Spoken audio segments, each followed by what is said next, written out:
গত 53 বছরে বাংলাদেশের ব্যাপক পরিবর্তন হয়েছে। পরিবর্তনের গল্পটা একটা বহু চালকের গল্প। মানুষের ব্যক্তিত্বের একটা বিপ্লব ঘটেছে। প্রবৃদ্ধির ধরনটার মধ্যে কর্মসংস্থান গুরুত্ব পাচ্ছে না। অর্থনীতির শাসন অর্থনৈতিক দৃষ্টিকোণ থেকে যত না হচ্ছে, সংকীর্ণ রাজনৈতিক দৃষ্টিভঙ্গির কারণে হচ্ছে। সস্তা শ্রমের অর্থনীতির একটা ফাঁদে বাংলাদেশ আটকে আছে। মধ্যমায়ের স্বপ্ন দেখার যে দরজাগুলো, এগুলো ভাঙতে হবে। নিম্নমানের শিক্ষার মহাসমুদ্র তৈরি করেছি। অদক্ষ, জবাবদিহিতাহীন সংস্কৃতি মধ্যে আমরা আটকে যাচ্ছি।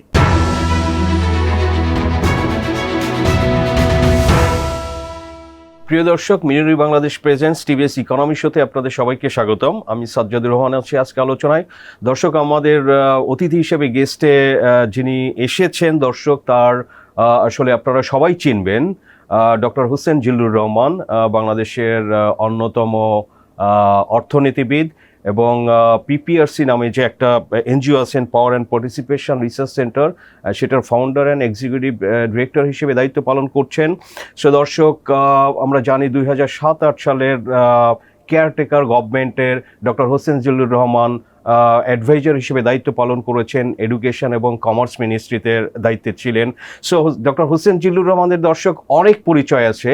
তিনি অনেকগুলো বই লিখেছেন, বাংলাদেশের poverty, inequality, inclusive growth. So এই ধরনের টপিকের উপরে স্যারের কিন্তু আসলে অসাধারণ দক্ষতা আছে। সো দর্শক, আমরা সেরকম একজন অর্থনীতিবিদকে আজকে স্টুডিওতে পেয়েছি। আমরা আলোচনা করব এবং আপনাদের সঙ্গে এর বিস্তারিত শেয়ার করার চেষ্টা করব।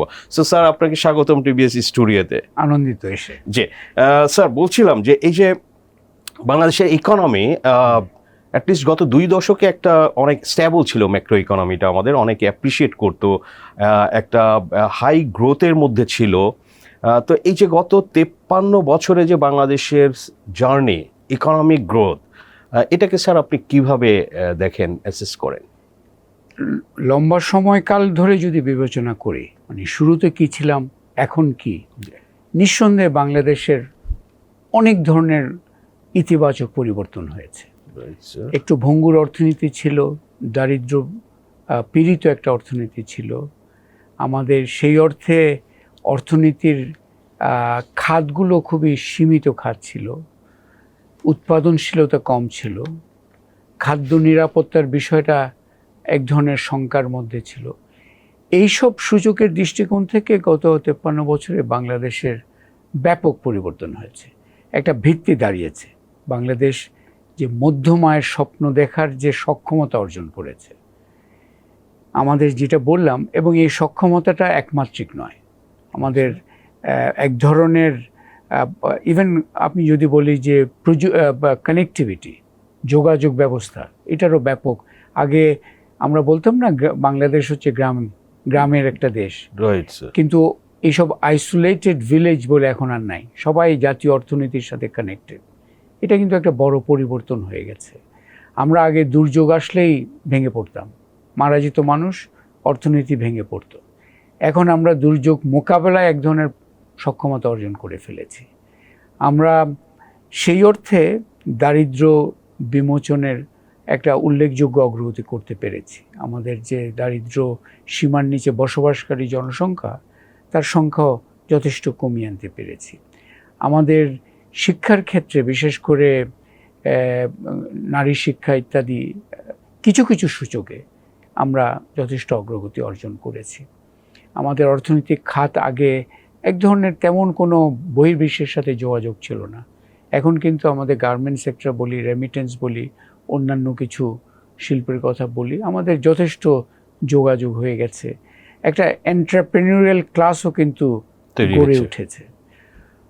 কিন্তু বাংলাদেশে 2024-এ বসে যদি আপনি আমাকে এই প্রশ্নটা যখন করেন, এই দীর্ঘমেয়াদী সময়কাল নিয়ে আলোচনাটায় সীমাবদ্ধ থাকলে একটা সমস্যা আছে।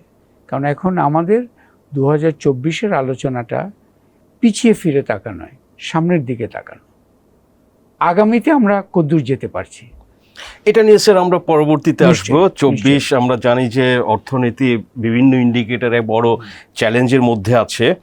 তো স্যার এই যে আপনি সফলতাটার কথা বলছিলেন যে একসময় বাংলাদেশের কিছুই ছিল না, রেজিলিয়েন্স থেকে শুরু করে আপনার ইকোনমি, ডাইভার্সিফিকেশন, কানেক্টিভিটি, অনেক কিছু হয়েছে।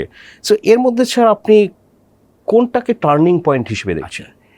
না, এখানে দুটো শব্দ ব্যবহার করা যায়, drivers and turning points. Okay. Drivers হচ্ছে কারা চালক ছিল, এই প্রবৃদ্ধির চালক কারা ছিল বা কে ছিল, কোন ফ্যাক্টরটা ছিল। এখানে আমি যেটা বলবো যে বাংলাদেশের পরিবর্তনের গল্পটা একটা বহু চালকের গল্প। এখানে চালকগুলো অনেকগুলো ছিল। কিছু চালক এসছে সমাজের ভেতর থেকে। আমাদের অন্যতম একটা চালক যেটা আমি মনে করি সেটা হচ্ছে যে আমাদের মুক্তিযুদ্ধ, স্বাধীনতার যে হলো, স্বাধীন দেশ হিসেবে আসলাম, তার অন্যতম একটা প্রভাব পড়েছে যেটা নিয়ে বিশ্লেষণ বা আমি বলবো গবেষণা তেমন হয়নি। সেটা হচ্ছে আমাদের মানুষের ব্যক্তিত্বের একটা বিপ্লব ঘটেছে। আগে আমাদের মানুষ কপালের উপর নির্ভর ছিল, যে কপালে লেখা আছে আর কি করব, ভাগ্যে কি হবে। 71 পরবর্তী সময়, ঠিক 71 পরবর্তী, ঠিক পরের বছর থেকে নয়, কিন্তু ধারাবাহিকভাবে মানুষ, আমি যেটাকে বলি আকাঙ্ক্ষার একটা ব্যক্তিত্বে তৈরি হয়েছে। ইংরেজিতে যেটা বলে অ্যাসপিরেশনাল। দরিদ্রতম মানুষও এখন চিন্তা করে যে কেন আমি আমার পরিবারের জন্য কেন ভাগ্য পরিবর্তন করতে পারবো না, আমি কেন আরেকটু উন্নত জীবনে যেতে পারবো না। এই যে আকাঙ্ক্ষার যে একটা ধাক্কা, এই ধাক্কায় কিন্তু অনেকে অনেক কিছু নেমে গেছে। এন্টারপ্রেনিয়র্স বেরিয়েছে, গার্মেন্ট থেকে শুরু করে বহু কিছু। কৃষক বসে নাই, সে সীমাবদ্ধতার মধ্যে নানা ধরনের, আপনার একটা সময় আপনার খেয়াল আছে কিনা জানি না, 70 দশকে এসেছিল যেটাকে বলে সবুজ বিপ্লব কৃষিতে। তখন বিশ্লেষকদের মধ্যে, অর্থনীতির মধ্যে একটা আলোচনা ছিল, সবুজ বিপ্লবে ছোট কৃষকরা তো হারায় যাবে, এরা আর থাকবে না। কিন্তু 50 বছর পরে দেখছি এই যে ক্ষুদ্র কৃষক যারা, ছোট ছোট জমির মালিক, তারাই কিন্তু কৃষি পরিবর্তনের অন্যতম একটা চালক হিসাবে এসছে। প্রযুক্তিকে ভালো করে চিনতে পেরেছে। তাদের কিন্তু সেই অর্থে শিক্ষাগত যোগ্যতা হয়তো নাই, কিন্তু তাদের একটা সহজাত অ্যাসপিরেশন, তাদের একটা বুদ্ধিমত্তা, প্রযুক্তিকে জানা এবং ব্যবহার করার একটা উৎসাহ, যার ফলে কৃষির মধ্যে একটা যে পরিবর্তন হয়েছে, ক্ষুদ্র কৃষক কিন্তু সেখানে একটা বড় চালকের আসনে ছিল। আবার একটা বিষয় দেখেন, এখানে আমি মনে করি একজনের কথা স্মরণ করা দরকার, কামরুল ইসলাম সিদ্দিক। ইঞ্জিনিয়ার ছিলেন, এলজিইডির অন্যতম চিফ ইঞ্জিনিয়ার ছিলেন। 80 দশক পর্যন্ত, আপনার খেয়াল আছে কিনা জানি না, আমরা গ্রামীণ রাস্তার একটা নাম ছিল কেয়ারের রাস্তা, কেয়ার বলে একটা এনজিও আছে। ওই শীতকাল আসলে তখন মাটির কাজ হতো, মাটির রাস্তাগুলো হতো, বর্ষা হলে ওটা চলে যেত, আবার পরের বছর আবার। 80 দশকের শেষ থেকে প্রথমবারের মতো দুটো বড় বন্যা হয়েছিল। তারপর থেকে এই যেটাকে আমরা বলি অল ওয়েদার ইনফ্রাস্ট্রাকচার, মানে বর্ষাকাল আসলে চলে যাবে তা নয়, এই যে পাকা রাস্তা যেটাকে বলে ফিডার রোডস, এই ফিডার রোডসের মাধ্যমে কিন্তু সারা বাংলাদেশের একটা কানেকশন হয়ে গেল। আগে আমরা ধরেন 70 দশকে যদি আপনি আপনার ঈদের ছুটিতে গ্রামের বাড়ি যদি একটু দূরে হয়, তাহলে আপনার 3-4 দিনের একটা প্রকল্প নিয়ে মাঠে নামতে হতো পৌঁছাবার জন্য। স্যার মানিকগঞ্জ থেকেও ঢাকা আসতে মানে 10-12 ঘন্টা লেগে যেত। কিন্তু এখন একটা গাড়ি যদি থাকে, সূর্যাস্তের সময় যদি বেরিয়ে যান, না সূর্যোদয়ের সময় যদি বেরিয়ে যান, সূর্যাস্তের আগে মোটামুটি বাংলাদেশে কোনো জায়গা নেই যেখানে পৌঁছতে পারবেন না। এইটা একটা বিশাল, এটার ফলে যেটা হয়েছে, মানুষের গতিশীলতা বেড়েছে। কৃষক এখন জাতীয় বাজারের সাথে চিন্তা করছে, স্থানীয় বাজার নয়, জাতীয় বাজার। এইটা এক ধরনের বড় পরিবর্তন হয়েছে। আরেকটা হচ্ছে আপনার এখানে এই প্রফেসর ইউনুস, এখন আমরা ওনাকে অনেক ধরনের হেনস্থা করছি বটে, কিন্তু ওনার যে অবদানটা অস্বীকার করার কোনো উপায় নেই। এই যে গ্রামীণ এবং ক্ষুদ্র মানুষ যারা ছোট ছোট ব্যবসায়ী, তাদের যে আর্থিক সক্ষমতার একটা ঘাটতি ছিল ক্ষুদ্র ঋণের মাধ্যমে, এই বিষয়টা একটা বড় পরিবর্তন হয়েছে। কিন্তু ওটা তো কিন্তু একটা বড় ক্ষুদ্র ঋণের আলোচনায় যেটা একটা ঘাটতি আমি দেখি, আমরা এটাকে শুধুমাত্র অর্থ যোগানের গল্প হিসেবে চিনি। আমি এগুলো খুব গবেষণা করে দেখেছি। 80-র দশকে এই যে প্রফেসর ইউনূসের গ্রামীণ ব্যাংক ইত্যাদি যখন কাজ শুরু করে, এবং তার অনুযায়ী অন্যান্য ব্র্যাক থেকে শুরু করে অনেকে এখন করছে, অন্যতম একটা ছিল ওই যে মানুষ, যে ছোট্ট গ্রামের যে নারী, গ্রামের যে ছোট ক্ষুদ্র উদ্যোক্তা, তাকে এক ধরনের সাহস যোগানো, শুধু অর্থ যোগান নয়, সাহস যোগানো, যে 5 জনের গ্রুপ করে আমরা তো পারবো। এই যে আমরা তো পারবো, এই একটা মানসিকতা চলে আসলো মাঠে, এবং তার ফলে কিন্তু এই যে আমরা এখন রেজিলিয়েন্স বলছি, গ্রামীণ অর্থনীতির প্রচণ্ড পরিবর্তন, এখন একটা যেমন অকৃষি খাত, নন ফার্ম সেক্টর, গ্রামে গিয়ে শুধু মানুষ কৃষিতে এখন নাই, ছোটখাটো নানা ধরনের এগুলোর পেছনে কিন্তু ওটা আছে। আর শেষ আরেকটা আমি পরিবর্তনের কথা বলবো, এখানে সরকারও কিন্তু একটা মানে ধারাবাহিকভাবে বিভিন্ন সরকার একটা গুরুত্বপূর্ণ ভূমিকা রেখেছে।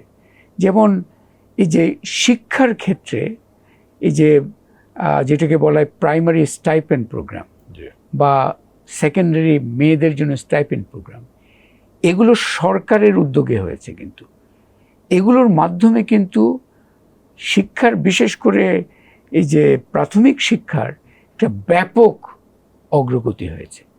এখন অন্য বিষয় আছে, শিক্ষার মান নিয়ে অন্য বিষয় আছে।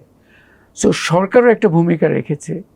আবার আমাদের যেজন কানেক্টিভিটি প্রথমে ছিল রাস্তার, পরে হলো ডিজিটাল, যে ফোনের মাধ্যমে যোগাযোগ ইত্যাদি হলো, মিলে অনেকগুলো চালক, সেখানে সরকার ভূমিকা রেখেছে, রাজনৈতিক নেতৃত্ব ভূমিকা রেখেছে, উদ্যোক্তারা ভূমিকা রেখেছে, সাধারণ মানুষ ভূমিকা রেখেছে, ইভেন কি এনজিও রেখেছে, এনজিওরা বিশাল ভূমিকা রেখেছে, বড় ধরনের ভূমিকা রেখেছে অ্যাকচুয়ালি। তো সব মিলে, এবং দাতা সংস্থাদের সহায়তাটাও অস্বীকার করা উচিত নয়। এখানে তারা ওই সময় এক ধরনের বাংলাদেশের প্রতি তাদের সবসময় একটা ইতিবাচক, আমাদের তো স্যার উন্নয়ন বাজেটের অর্ধেকের বেশি ছিল এই ডোনারদের। আরও একটা বিষয় ডক্টর জাফরুলের কথা এখানে স্মরণ করা দরকার, এই যে আমাদের স্বাস্থ্যের যে একটা উন্নতি, যে ডায়রিয়ায় মারা যেত বা বাচ্চারা মারা যেত, আগে 7টা বাচ্চা হতো একটা মহিলার, এখন কমে এসে 2টার মতো হয়েছে। এই যে মারা বন্ধ করার জন্য যে অ্যান্টি ডায়রিয়াল, এই যে স্যার ফজলে হাসান আবেদ এই যে ORS ইত্যাদি করেছেন, জাফরুল্লাহ ভাই যে ওষুধ শিল্প নীতির মাধ্যমে সস্তা ওষুধ সারা দেশে অ্যাভেলেবল করেছেন, এগুলো কিন্তু বড় ভূমিকা রেখেছে। তো একটা একক চালকের চিন্তা এখানে খাটে না, অ্যাকচুয়ালি বহু চালক ছিল, সবার সম্মিলিত প্রয়াস, এবং বাংলাদেশের মূল গল্প এটাই কিন্তু বহু চালক, এবং সবাইকে সুযোগ দেওয়ার বিষয় আছে, এক ধরনের সহ অবস্থান সবার, এইটাই কিন্তু বাংলাদেশকে এতদূর এগিয়ে আসার জন্য অন্যতম ভূমিকা রেখেছে। Right sir.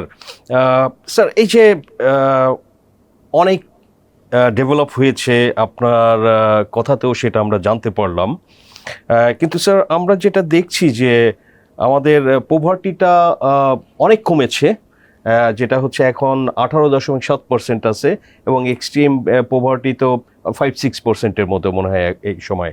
বাট সম্প্রতি আমরা দেখলাম যে বিশ্বব্যাংকের একটা প্রতিবেদনে তারা বলছে যে এই যে গত ফিসক্যাল ইয়ার এবং বর্তমান ফিসক্যাল ইয়ারে নতুন করে 5 লক্ষ লোকের মতো তারা হচ্ছে অতি দরিদ্রের মধ্যে তারা প্রবেশ করেছে, এবং যেটা হচ্ছে যে নর্মাল পোভার্টি সেখানেও কিন্তু বেড়েছে। তো স্যার এই যে, এবং একই সঙ্গে আমরা দেখছি যে ইনইকুয়াল বৈষম্যটাও বাড়ছে। সো এটা স্যার আমাদের এই অর্থনীতিতে, আমাদের তো এখনও তো আসলে গরিব দেশ, এখানে এই গ্রোথের ডিস্ট্রিবিউশন, ডেভেলপমেন্টের ডিস্ট্রিবিউশন, এটা কি স্যার ঠিকভাবে হচ্ছে? ঠিকভাবে হচ্ছে না, সেটা তো আপনার পরিসংখ্যান থেকে বোঝা গেল। এখানে একটা বিষয় আছে অ্যাকচুয়ালি, আমি মনে করি যে যেসব পরিসংখ্যান দিয়ে আমরা বাংলাদেশের অবস্থান বোঝার চেষ্টা করছি, যেমন দারিদ্রের আপনি 2টো পরিসংখ্যান দিলেন, যে দারিদ্র 18.7, চরম দরিদ্র 5.6। এর মধ্যে বিশ্বব্যাংক বলছে 5 লাখ লোক যোগ দিয়েছে। আমরা কোভিডকালে আমরা পিপিআরসি এবং বিআইজিডি মিলে একটা তাৎক্ষণিক গবেষণা করেছিলাম, সেখানেও দেখেছি যে কোভিডের ধাক্কায় কিন্তু দারিদ্র্য অবস্থা আরও অবনতি হয়েছিল। দারিদ্র্য অবস্থা হচ্ছে একটা চলমান অবস্থা, এটা এক সময় সাময়িক অবনতি হতে পারে, আবার উঠে আসতে পারে। তবে কয়েকটা আমি দুটো বক্তব্য এখানে মনে করি জরুরি এবং যেটা হয়তো আলোচনায় কম আসছে। একটা হচ্ছে দারিদ্র্য নিয়ে যখন আমরা আলোচনা করি, আমরা দারিদ্র্য সীমার নিচে যারা, ওই পরিসংখ্যান নিয়ে বেশি আলোচনা করি। এখন বিশেষ করে কোভিড পরবর্তী মূল্যস্ফীতির এই সময়কালে এবং এক অর্থে বৈষম্যমূলক একটা স্থবির প্রবৃদ্ধির সময়কালে আরেকটা আলোচনা অত্যন্ত জরুরি হয়ে পড়েছে, যে দারিদ্র্য সীমার উপরে যারা আছে তারা কি সবাই ধনী, নাকি তাদের মধ্যে একটা বিভাজন আনা দরকার।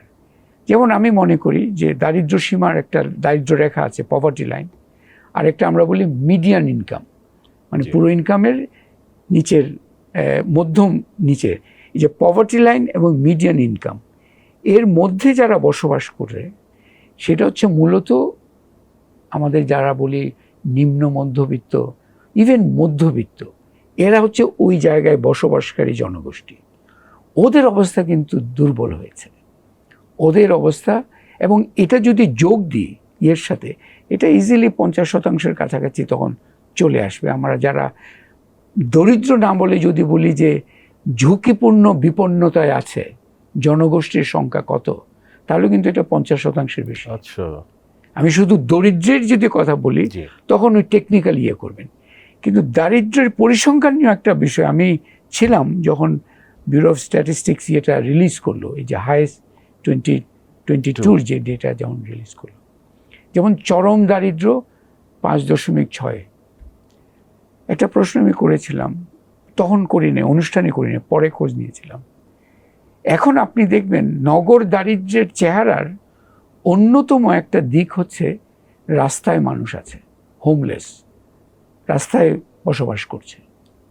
আমি প্রশ্ন করেছিলাম সংস্থাকে যে আপনাদের যে পভার্টির স্যাম্পল করেছিলেন, এই হোমলেসকে কি আপনারা ইনক্লুড করেছিলেন কিনা?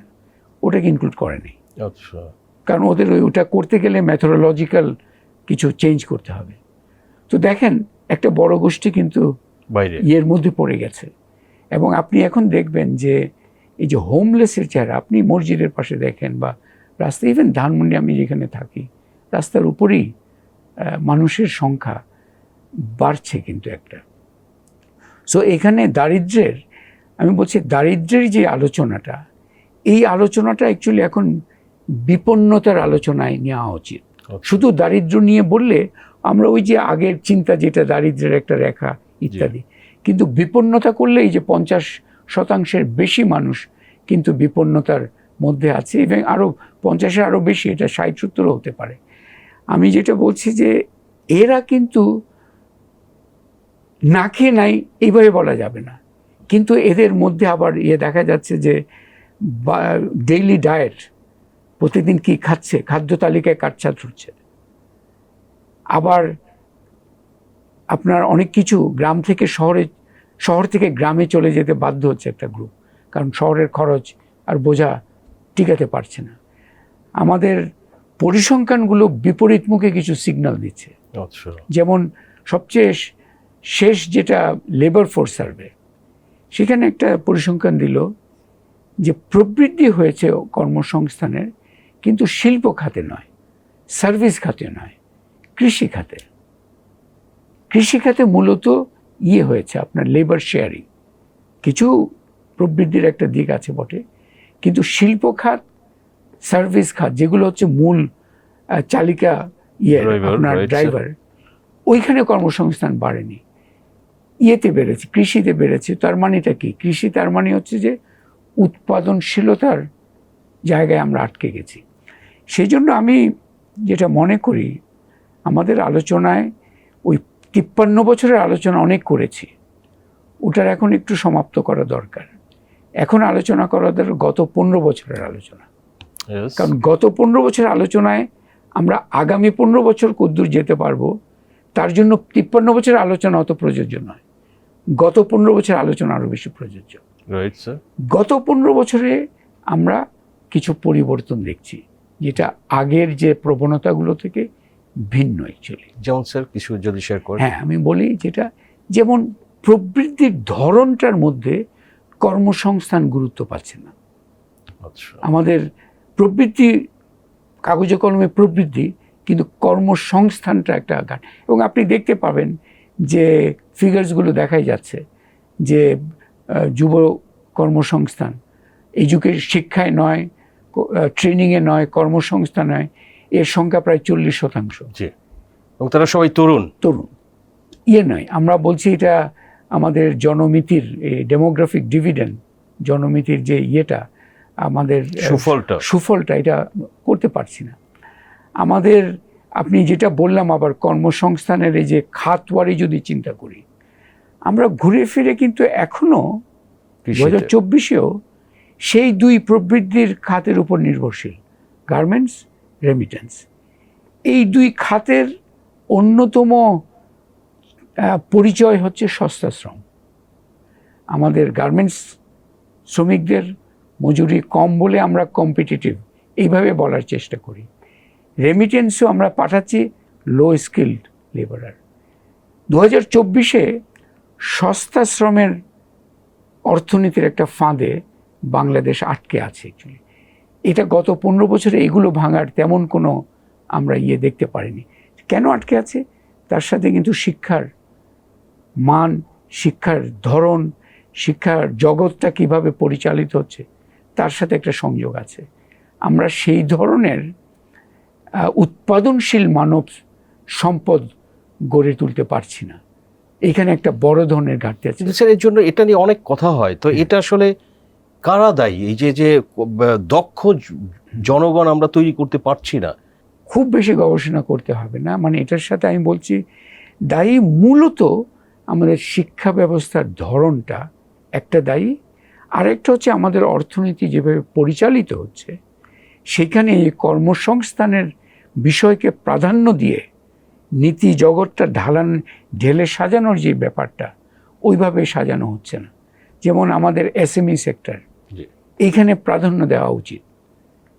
আমরা ওই তেলে মাথায় তেল এইটার মধ্যে কিন্তু আছি, এসএমই সেক্টর প্রাধান্য দেওয়া উচিত। শিক্ষার কেন মানব সম্পদ তৈরিতে পারছে না? কারণ শিক্ষার এখানে শুধুমাত্র প্রচুর ইউনিভার্সিটিতে তৈরি হয়েছে, প্রাইভেট সেক্টর, পাবলিক সেক্টর, প্রতিষ্ঠানের তো ঘাটতি নাই, সরকারি বাজেটের তো ঘাটতি নাই। ঘাটতি যেটা হচ্ছে সার্বিক একটা শিক্ষা দর্শন, এবং শিক্ষার আমি বলবো অতি আমলাতান্ত্রিকরণ হয়ে গেছে একদিকে, আর একদিকে শিক্ষার সার্বিক জগতে সুশাসনের একটা প্রচণ্ড ধস নেমেছে। শিক্ষার ব্যাপারে আগ্রহী নয় সেসব ব্যক্তি গোষ্ঠী, তারাই কিন্তু শিক্ষা জগতে ছড়িয়ে ঘোরাচ্ছে অ্যাকচুয়ালি। এটা কি স্যার, যদি আমরা বলি যে শিক্ষার গুণগত মান কি 80, 90 দশক বা 2000-এর সাথে যদি আমরা তুলনা করি, সেটা কি এখন এটা আরো ডাউনগ্রেড হয়েছে? না, এখন তখন তো ধরেন ছিল না, আমাদের তখন শিক্ষার প্রসারটাও ওইভাবে হয়নি। এখন তো আমাদের যেমন অনেক জায়গায় ইউনিভার্সিটি হয়েছে, কিন্তু ইউনিভার্সিটির মানটা কি? এবং সেখানের অতি আমলাতান্ত্রিকরণ বললাম এই জন্য যে শিক্ষক নাই। শিক্ষককে আমরা আজকের বাংলাদেশে শিক্ষককে গুরুত্ব দিচ্ছি না, শিক্ষা প্রশাসককে গুরুত্ব দিচ্ছি, এবং শিক্ষা পরিচালনকারী রাজনীতিবিদকে গুরুত্ব দিচ্ছি।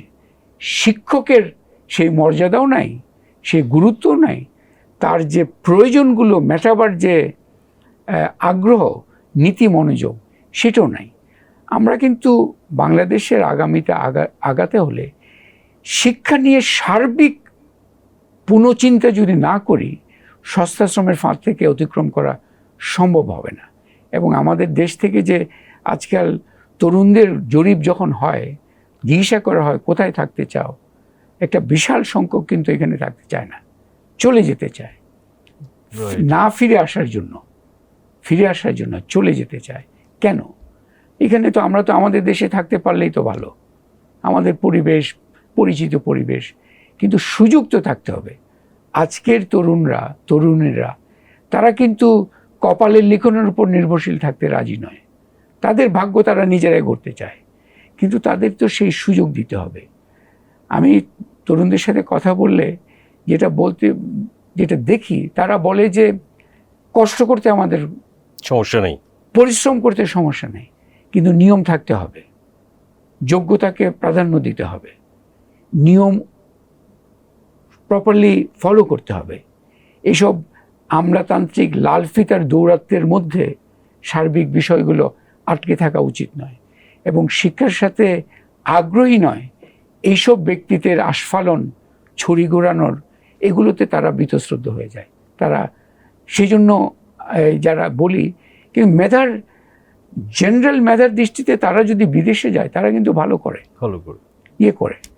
সো আমি যেটা বলবো যে আমাদের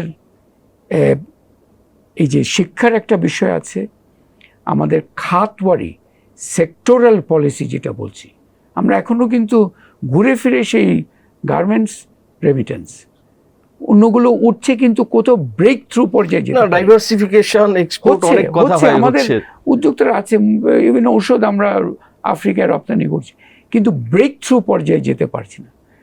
আরেকটা বিষয় কিন্তু এখানে, সেটাই হচ্ছে মূল বিষয় এখানে আসতে হবে, সেটা হচ্ছে অর্থনীতির শাসন। অর্থনৈতিক দৃষ্টিকোণ থেকে যত না হচ্ছে,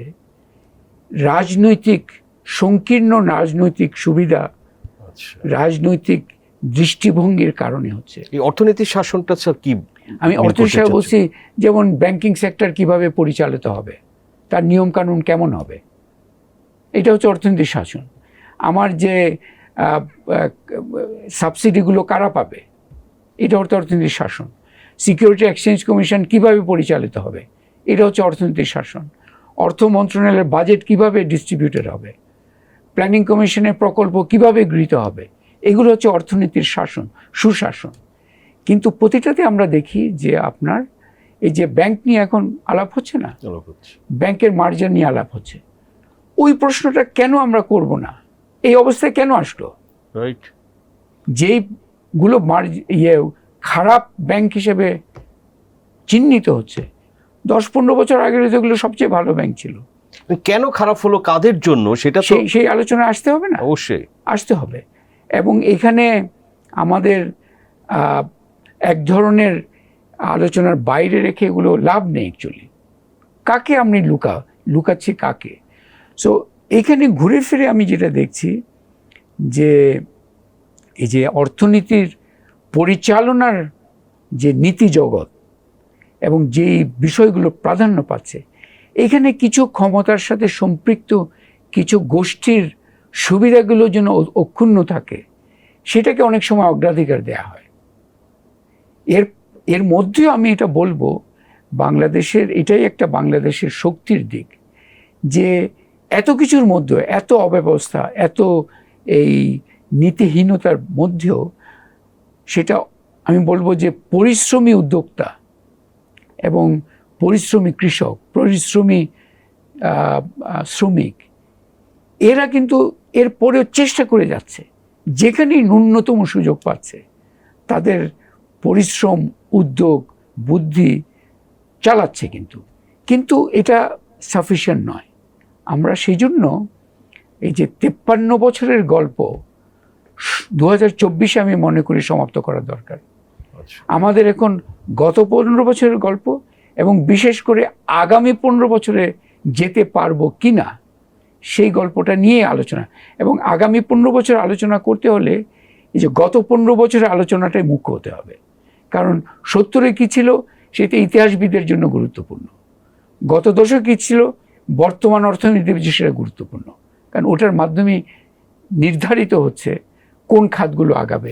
এটা কি স্যার আপনার অবজারভেশন কি গত 15 বছর কি হয়েছে এবং নেক্সট 15 ইয়ার্সের যেটা বলছিলেন? আমার গত 15 বছরে এক ধরনের, আমি যেটা বলতো যে আমি আগে বলেছিলাম না যে আকাঙ্ক্ষার জগতে একটা বিপ্লব ঘটেছে, যেটা চলমান, সেটা একটা অন্যতম ছিল ফ্যাক্টর, চালিকা শক্তি।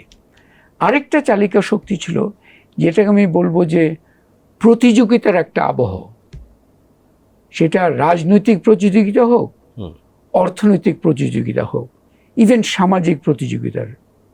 সো প্রতিযোগিতা, যেটাকে আমি ইংরেজিতে কন্টেস্টেবিলিটি বলা যেতে পারে, মানে প্রতিযোগিতার একটা আবহ হলে যেটা হয়, যোগ্যতা উঠে আসে। প্রতিযোগিতা যদি একটা সার্বিক কাঠামো যদি প্রতিযোগিতাকে আপহোল্ড করে, মানে সমর্থন করে, তখন কিন্তু এক অর্থে যোগ্যতা উঠে আসে, জবাবদিহিতার একটা বাস্তবতা তৈরি হয়। না হলে আমি ভুল করে যাচ্ছি, ব্যাংককে আমি ধ্বংস করেই যাচ্ছি, কিন্তু জবাবদিহিতা নাই। আমি শেয়ার মার্কেটের পতন করেই যাচ্ছি, জবাবদিহিতা নাই। আমি প্রকল্প ভিত্তিক দুর্নীতির, সীমাহীন দুর্নীতি, জবাবদিহিতা নাই। কারণ প্রতিযোগিতা নাই। প্রতিযোগিতা গত 15 বছরে প্রতিযোগিতা অনেকাংশে অনুপস্থিত হয়ে গেছে। সেটা রাজনৈতিক মণ্ডলের প্রতিযোগিতার অনুপস্থিতি, অর্থনৈতিক মণ্ডলেও এখন হয়ে গেছে, প্রতিযোগিতাহীন হওয়ার দিকে। ইভেন সামাজিক পর্যায়েও আপনি দেখবেন যে আগে তো আমাদের দেশে এবং কিছু নীতি খুবই বলা যায় যে দীর্ঘমেয়াদী চিন্তাগুলো অত্যন্ত বলা যায় যে ক্ষতিকারক হয়েছে। যেমন একটা উদাহরণ দিই, স্থানীয় সরকারের নির্বাচন। এখন যে ক্ষমতাশীল দল একটা বিপদের মধ্যে পড়েছে, যে উপজেলা ইত্যাদি, স্থানীয় সরকার নির্বাচন সব সময় প্রতীকহীন ছিল।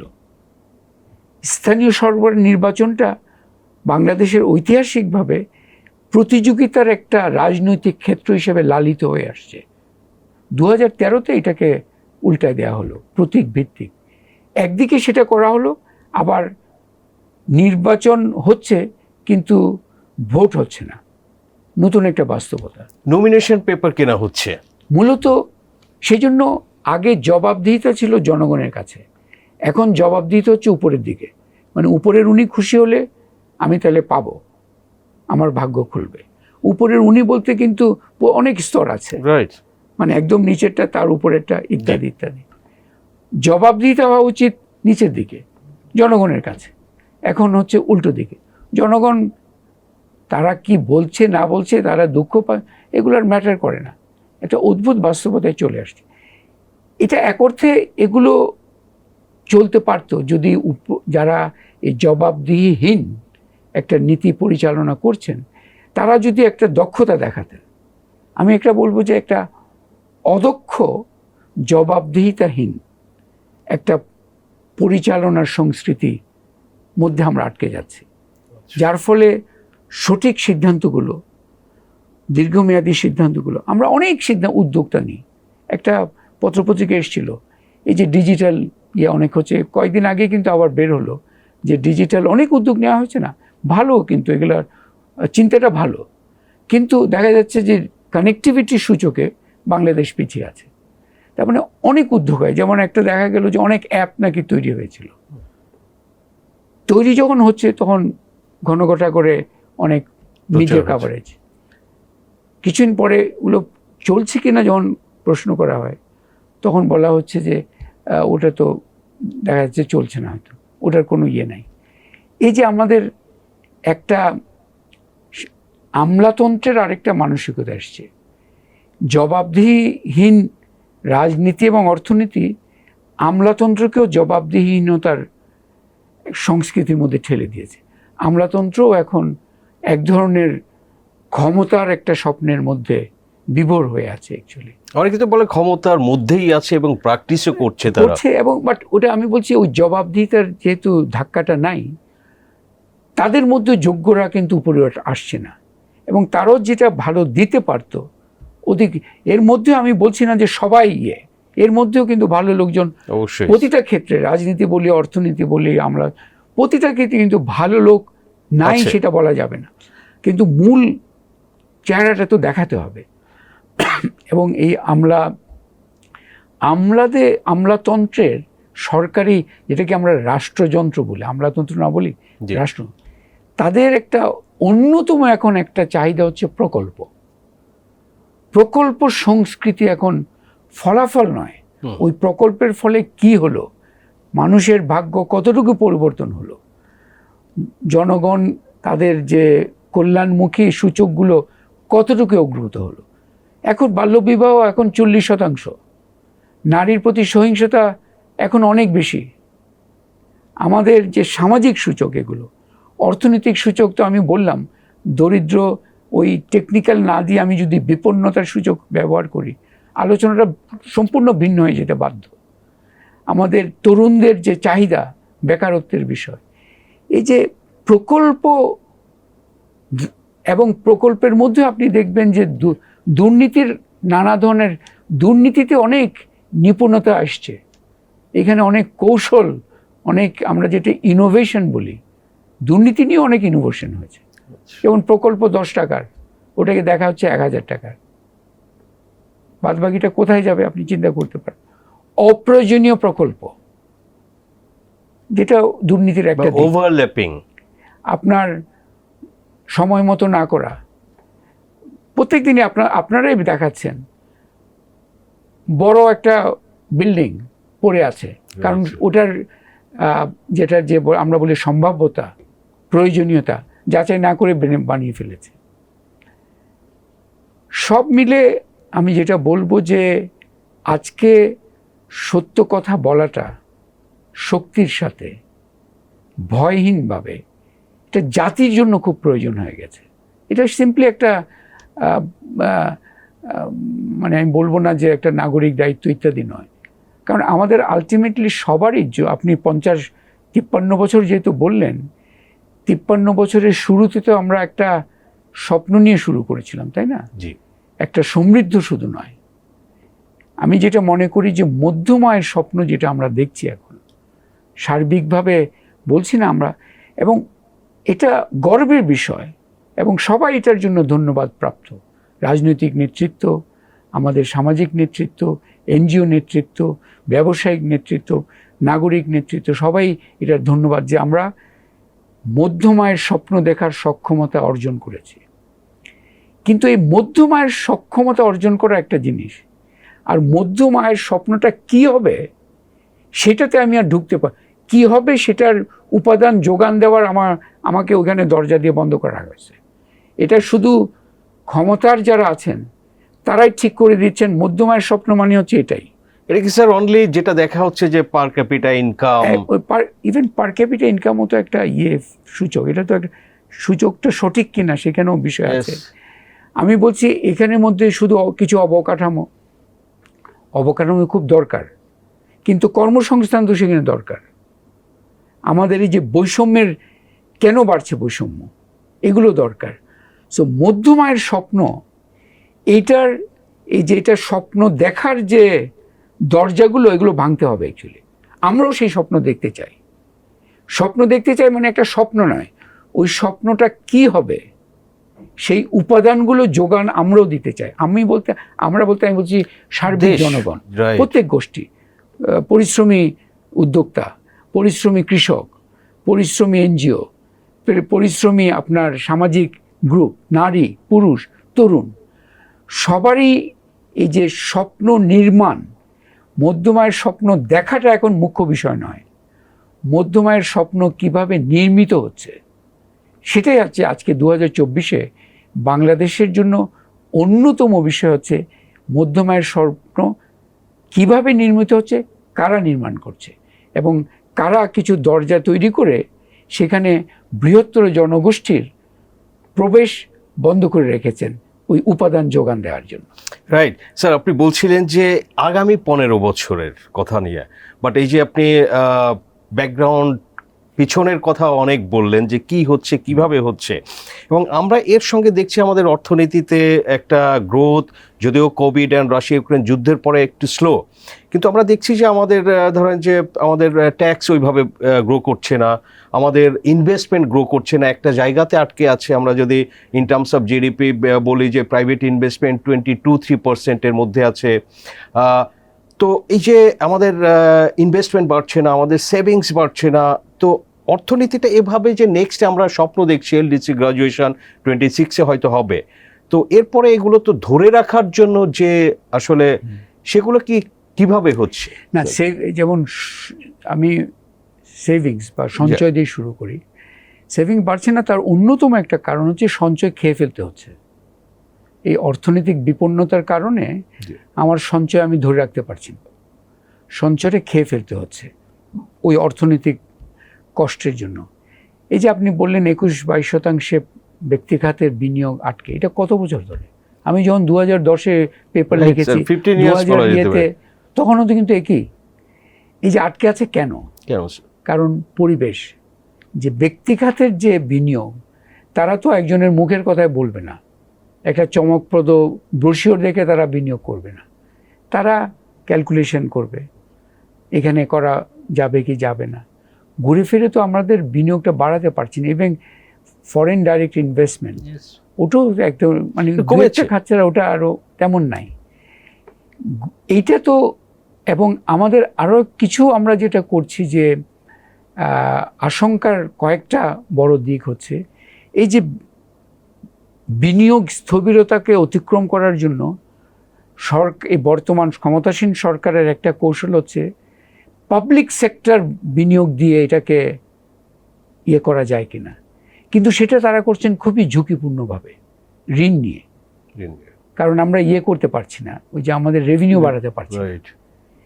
ঋণ নির্ভর একটা প্রবৃদ্ধির কৌশলে বাংলাদেশকে নিয়ে যাচ্ছে ক্ষমতাসীন সরকার, সেখানে আটকে আছে। তো আগামীতে আপনি যেটা বললেন, এবং এখানে আমি 2010-এ একটা ইয়ে লিখেছিলাম, বাংলাদেশ 2030, একটা ঢাকা চেম্বারের সাথে মিলে, পিপিআরসি ঢাকা চেম্বার মিলে এটা ছোট, মানে একটু ভবিষ্যতের দিকে তাকানো। তখন একটা বলা যায় যে সতর্কবাণী মতো একটা করেছিলাম। আজকে দেখি 2024-এ সেটা সতর্কবাণীর পরবর্তী পর্যায়ে চলে গেছে, মানে বাস্তবতার দিকে অনেকটা। সেটা হচ্ছে যে অনেক দেশ আছে, আপনি যে গ্র্যাজুয়েশনের কথা বললেন না, ব্রাজিল একটা এক্সাম্পল, ফিলিপিন্স একটা এক্সাম্পল। এই দেশগুলো একটা পর্যায়ে অতিক্রম করেছিল, কিন্তু তারপরে যেটা বলে মধ্যম আয়ের ফাঁদে আটকে আছে। আমরা মধ্যম আয় নয়, নিম্ন মধ্যম আয়ের ফাঁদের মধ্যে আটকে থাকার, মানে ওই পর্যায়ে বহুদিন ধরে থাকা। এর বিপরীতে একটা উদাহরণ যদি দিই, সাউথ কোরিয়া। 1971-এ সাউথ কোরিয়া এবং বাংলাদেশের পার ক্যাপিটা জিডিপি সমপরিমাণ ছিল, $100 নিচে।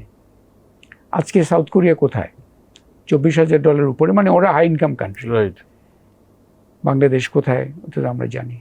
2004-এর দিকে যখন নেক্সট 11 বলে গোল্ডম্যান স্যাক্স একটা ইয়ে করেছিল, আমিও একটা পেপার লিখেছিলাম তখন, যে বাংলাদেশকে আইডেন্টিফাই করা হয়েছিল মূলত আমাদের জনসংখ্যার সাইজের কারণে। তখন ভিয়েতনাম এবং বাংলাদেশ মোটামুটি কাছাকাছি ছিল পার ক্যাপিটা ইনকামে। 20 বছর হয়েছে, ভিয়েতনাম কোথায় চলে গেছে, বাংলাদেশ কোথায়? মূলত আমরা আটকে যাচ্ছি, আমাদের প্রতিষ্ঠানগুলোকে গড়ে তুলতে পারছি না।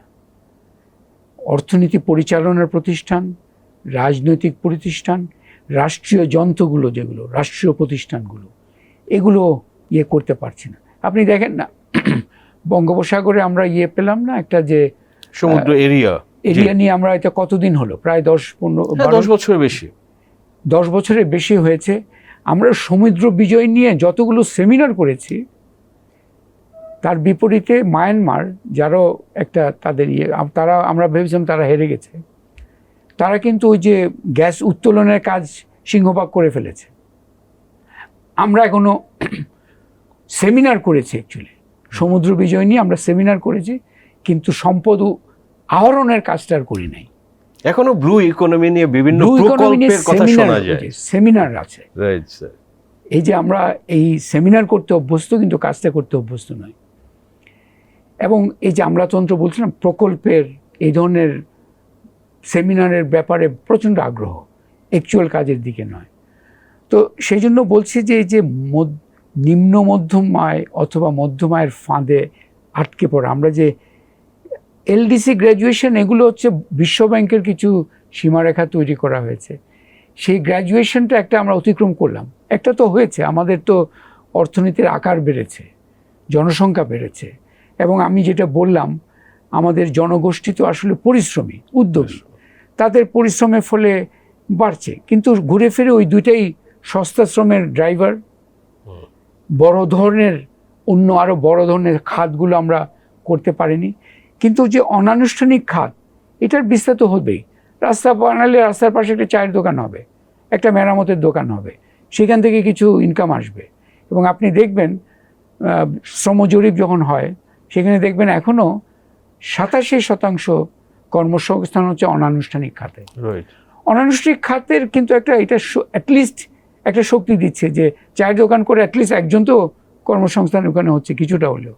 কিন্তু ওটা দিয়েও আমরা তো উন্নত হতে পারবো না, মানে যে আমি লেভেলটা তো হবে না, লেভেলটা হচ্ছে না। সো এইখানে আমরা ঘুরে ফিরে আগামী 15 বছরের অর্থনীতির নিয়ামক হবে এই যে আমরা প্রতিযোগিতাহীন একটা বাস্তবতা তৈরি করেছি, সেটাকে অতিক্রম করতে পারছি কিনা। বিশেষ করে যে এটার মূল আপনার নট যেটা আমরা বলি গ্রন্থি, সেটা হচ্ছে রাজনীতিতে আটকে আছে অনেকটা। ওই জায়গায় বা ক্ষমতা যারা পরিচালনা করছেন তাদের দৃষ্টিভঙ্গির মধ্যে আটকে আছে। আজকে এটাও একটা বাস্তবতা। ওই যে বললাম মধ্যম আয়ের স্বপ্ন নির্মাণ, আমরা বৃহত্তর জনগোষ্ঠী, আমাদের চাহিদা তো জানা, আমরা কর্মসংস্থান চাই, আমরা জীবনমান উন্নত চাই, আমরা চলাচল নির্বিঘ্নে হতে চাই, সহজে হতে চাই, স্বাস্থ্য শিক্ষা যেন ব্যয়সাধ্যভাবে পেতে পারে, এগুলো তো আমরা চাই। এগুলো তো মিস্টিরিয়াস কিছু না। কিন্তু যারা ক্ষমতা গোষ্ঠীর উন্নয়ন দর্শন বা মধ্যম আয়ের স্বপ্ন নির্মাণের যে উপাদানগুলো, ওখানে তারা শুধু বৃহৎ প্রকল্প, বৃহৎ অবকাঠামো অথবা এই ধরনের মানে অনেকটা 500 বেডের হাসপাতাল, কিন্তু ওখানে গিয়ে 500 বেডের হাসপাতালের স্বাস্থ্যসেবা হচ্ছে কিনা সেদিকে নজর নেই, ওখানে আসলে ডক্টর যাবে কিনা, যাচ্ছে কিনা। আমরা একটার পর একটা বানিয়ে যাচ্ছি এই যে শিক্ষা প্রতিষ্ঠান, কিন্তু এক ধরনের নিম্নমানের শিক্ষার মহাসমুদ্র তৈরি করেছি। সেখানে মানসম্মত কিছু দ্বীপ আছে, মানসম্মত শিক্ষার কিছু দ্বীপ আছে, কিন্তু মহাসমুদ্রটা হচ্ছে নিম্নমানের শিক্ষা। সেটার মধ্যে আটকে আছি, শিক্ষককে মর্যাদা দিচ্ছি না। সেখানে ইনভেস্টমেন্টের কথা বলি, শিক্ষা খাতের আমাদের শিক্ষা স্বাস্থ্যে ইনভেস্টমেন্ট কম, কিন্তু ওগুলোতেও আবার স্বাস্থ্যের কথা যদি বলি, ইনভেস্টমেন্ট কম বটে, কিন্তু যা দেয়া হয় সেটাও ব্যবহার করতে পারে না, সেটাও একটা বিষয় আছে সক্ষমতার ঘাটতির কারণে। তো আজকে 53 বছরের গল্পের অবসান দরকার। জি স্যার। 2 নম্বর হচ্ছে যে আগামী 15 বছর এই যে এলডিসি উত্তরণ হলেই আগামী 15 বছর কি হবে সেটা নির্ধারিত হবে না। আগামী 15 বছর নির্ধারিত হবে যেই প্রতিযোগিতাহীন বাস্তবতা একটা আমরা তৈরি করেছি সার্বিক গত 15 বছরে, সেটাকে ভেঙে আমরা এই যে একটা মানে মধ্যম আয়ের স্বপ্ন নির্মাণের একটা গণতন্ত্রায়ন করতে পারবো কিনা। আপনি 24 বলছিলেন, 53 বছরে যখন আলোচনাটা করি যে 24-23 সম্প্রতি আমাদের বাজেট আসছে আপনার লেস দ্যান 1.5 মাসের মধ্যেই। সো সরকারের আপনার একজন সিনিয়র অর্থনীতিবিদ হিসেবে আপনি কি মনে করেন যে প্রধান চ্যালেঞ্জগুলো কি আমাদের অর্থনীতির জন্য এখন, এবং আসলে সরকারের কি ধরনের উদ্যোগ নেওয়া উচিত এগুলো অ্যাড্রেস করার জন্য? আমরা জানি যে হাই ইনফ্লেশন, 1.5 বছরের উপরে আমাদের এমপ্লয়মেন্ট রেট যদিও 3.60% বলা হচ্ছে অফিসিয়াল রেট, বাট অফিসিয়াল রেটই এডুকেটেড আনএমপ্লয়মেন্টটা কিন্তু 8%-এর উপরে, এবং কেউ কেউ এটা বলে থাকেন যে এটা আসলে আরও বেশি, বিভিন্ন মেথোডোলজির কারণে এটা কম দেখাচ্ছে। সো এই যে চ্যালেঞ্জেস, আমাদের ফরেন এক্সচেঞ্জ এবং এক্সচেঞ্জের রেট, কোনো কিছুই আসলে ইম্পোর্ট টাইট দেওয়া হচ্ছে না, আবার ইম্পোর্ট টাইটেন করার কারণে কিন্তু আমাদের ইন্ডাস্ট্রিতে প্রোডাকশন হ্যাম্পার হচ্ছে, এমপ্লয়মেন্ট হ্যাম্পার হতে পারে। এইরকম প্রেক্ষাপটে নতুন একটা বাজেট দিবে এবং নতুন সরকার যারা এই জানুয়ারি মাসেই সরকার গঠন করেছে, তো আপনার এই ব্যাপারে কি? না, এখানে আমি বলবো যে এখানে অত্যাশ্চর্য কিছু নয়। আমি যেটা মনে করি যে বাজেটের একটা গতানুগতিক বিষয় আছে, এটা একটা আর্থিক দলিল, খরচ এবং যোগানের একটা হিসাব। কিন্তু 2024-এ আপনি যেটা বললেন, পুরানো সরকারই কিন্তু নতুনভাবে নতুন টার্ম এসছে। এই ইয়েতে বাজেটে টিপিক্যালি দুটো পার্ট থাকে। আমি আগে একটু যোগ করে বলতাম যে একটা হচ্ছে অর্থনীতি পার্ট, সেটা হচ্ছে যে হিসাব নিকাশ কত টাকা, আর একটা হচ্ছে সাহিত্য পার্ট, প্রারম্ভিক, মানে যেখানে দর্শনটা তুলে ধরা যায়, প্রায়োরিটিসগুলো কী, অগ্রাধিকারগুলি। আমি একটা আশা করব যে সাহিত্য পার্টে একটু দরকার, একটা ব্যাখ্যা দরকার। সাহিত্য যদিও বলছি, এটা বলছি যে একটা এই পার্টিকুলারলি নিউ গভর্নমেন্টের ফার্স্ট বাজেট, যেহেতু এখানে একটা জনগণের একটা ব্যাখ্যা দরকার যে কেন মূল্যস্ফীতি কমছে না। আশেপাশে অনেক দেশে কমে গেছে, সরকারের ব্যাখ্যাটা কি? আমরা তো অর্থনীতিবিদরা ব্যাখ্যা দিচ্ছি, সরকার একটা তার ব্যাখ্যা দিক, কেন কমছে না, সরকার কি করতে চায়। দেখলাম যে এই IMF-এর চাপে তারা একটা সীমিত বাজেট, যেহেতু রেভিনিউ একটা হচ্ছে না সেইভাবে, বাজেটের আকারটা একটু সীমিত রাখার একটা চাপ আছে। এবং শেষ পর্যন্ত দেখা যায় যে ওই রিভাইজ বাজেটে যা আকার দেওয়া হয়েছিল সেটাও কমানো হয়। আগামীতেও আমি নিশ্চিত যে ওটাই হবে। কিন্তু এইবারে একটা বড় আমি মনে করি বাজেটকে, 2024-এর যে বাজেট, এইখানে বাজেটের দুইটা ইকোনমিক ভূমিকা থাকে। একটা হচ্ছে অ্যাকাউন্টিং, এবং কে কত পাবে, আর একটা হচ্ছে সিগন্যালিং, আমি কি করতে চাই, এই যে পলিসি সিগন্যালিং। এই পলিসি সিগন্যালিং পার্টটা দক্ষতার সাথে দিবে কিনা এটা আমি দেখার অপেক্ষায় আছি।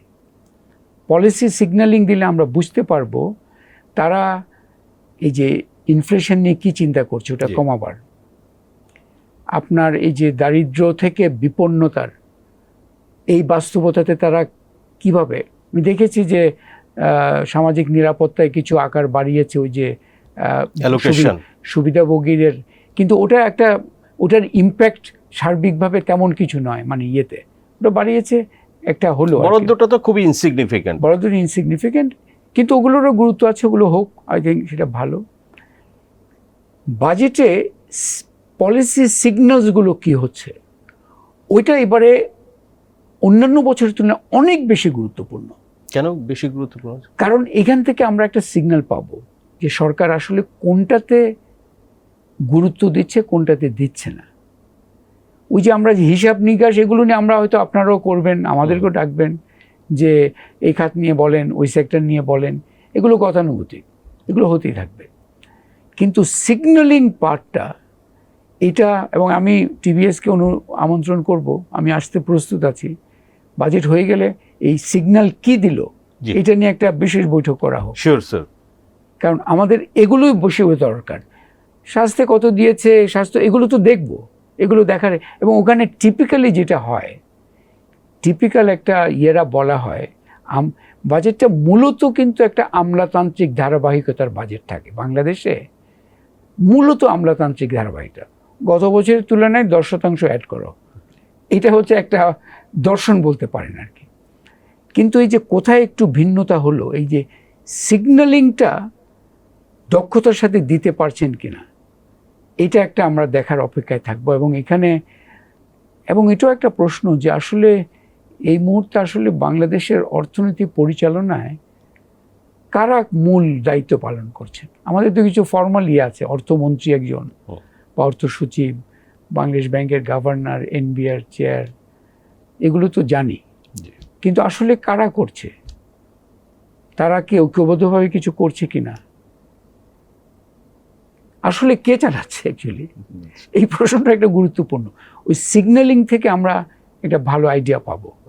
এবং ওখানে আমি যেটা দেখেছি যে আপনার যে আমরা যেটা বলি সুবিধাপ্রাপ্ত, ক্ষমতার নিকটবর্তী সুবিধাপ্রাপ্ত গোষ্ঠীর তোয়াজ একটা নীতি প্রাধান্য থাকে। আরেকটা হচ্ছে কিছু যদি জনগণের মাথায় রেখে কিছু ছোটোখাটো হলেও কিছু যদি করা যায়, যেমন ওই যে বিধবা ভাতা, বয়স্ক ভাতা কিছু বাড়ানো। আরেকটা হচ্ছে পুরোপুরি ভেঙে যাওয়ার আগে একটা কিছু পদক্ষেপ নেওয়া আর কি। যেমন এই যে গত বছর রিজার্ভস কোল্যাপস করছিল না, 47 থেকে হঠাৎ 20, তখন বাধ্য হয়ে একটা নীতি নিতেই হয়েছিল, আমদানি কমিয়ে দেওয়া। কিন্তু তার দীর্ঘমেয়াদী প্রভাব পড়েছে প্রবৃদ্ধির উপর, কর্মসংস্থানের উপর। তো সব মিলে আমি এই যে সিগন্যালিং পার্টটার উপর, এবং এটা বলবো যে আপনি কিছু পরামর্শের কথা বলেছেন, আমি সেখানে বলবো যে এত কিছুর মধ্যেও আপনারা কৃষিকে আরেকটু গুরুত্ব দেন। কৃষির কিন্তু অনেক কষ্টের মধ্যে আছে। বরেন্দ্র অঞ্চল পানির জন্য হাহাকারে ডুবে আছে। কৃষকরা এত কষ্ট করে ফসল ফলাচ্ছে কিন্তু ন্যায্য দাম পাচ্ছে না, যদিও ভোক্তারা কিন্তু উঁচু দামে কিনতে হচ্ছে। কৃষিকে আরেকটু নজর, আরেকটু নয়, আরেকটু কৌশলগতভাবে আরো উন্নত নজর দেন। এসএমই সেক্টরকে আরো কিভাবে একটু সহায়তা করতে পারেন সেই বিষয়ে আরেকটু মনোযোগী হন, আর একটু উদ্ভাবনী চিন্তা দেখান। মানব সম্পদ উন্নয়নে সুনির্দিষ্ট কিছু উদ্যোগ নেন, কিছু সহজ, আমি যেটা লো হ্যাঙ্গিং ফ্রুটস আছে বলি, যেমন হচ্ছে প্রাইমারি স্টাইপেন্ড, এটার যে পরিমাণ 100 টাকা, এটা কিন্তু সেই 2004-এ নির্ধারিত। এটা বাড়ালে কিন্তু একটা সেই জনগোষ্ঠীর কাছে কুইকলি যেতে পারে। বাট মানব সম্পদ উন্নয়নে একটা নজর দেওয়া খুব জরুরি। স্বাস্থ্যকে নজর দেওয়া জরুরি, কিন্তু সেখানে অর্থ মন্ত্রণালয়ের দায়িত্বের চেয়ে স্বাস্থ্য মন্ত্রণালয়ের দায়িত্ব বেশি, কারণ বাজেট দিলে শুধু হবে না, সেটা সদ্ব্যবহার। তো আরেকটা যেটা বলবো যে এই যে মন্ত্রণালয়গুলোর যে সক্ষমতার সূচক, এই যে বাজেট বাস্তবায়নের সক্ষমতার সূচক, সেগুলোর যে অতি আমলাতান্ত্রিক কিছু সূচক আছে, তার থেকে ফলাফল ধরনের সূচকগুলো তৈরি করা উচিত।